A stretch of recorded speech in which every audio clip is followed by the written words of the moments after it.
जय भीम। वंदना आरा बौद्ध समिती ज्यांनी स्थापन केली त्यांना खरंच क्रांतिकारी जय भीम। त्या माध्यमातून म्हणजे आम्ही सर्व बौद्ध हे आम्ही एकत्र जुळू।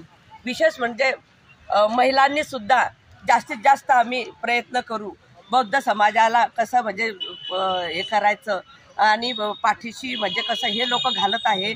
आता निषेध आम्हाला करायचा आहे मूक मोर्चा काढून, कारण हे परभणीमध्ये जे झालं सूर्यवंशीवर हे फार क्रूर झालं आणि हे जे करणारे आहेत हे वरचे राजकारणी लोकच आहेत।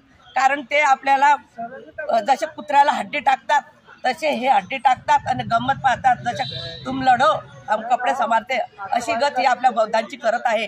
त्याकरता आम्ही बौद्धांनी म्हणजे एकत्रित येऊन हा निर्णय घेतलेला आहे। मूक मोर्चा निघणार आहे, त्या मूक मोर्चाला सर्वात जास्त संख्येने येण्याचा प्रयत्न करावा हे माझ्या सर्व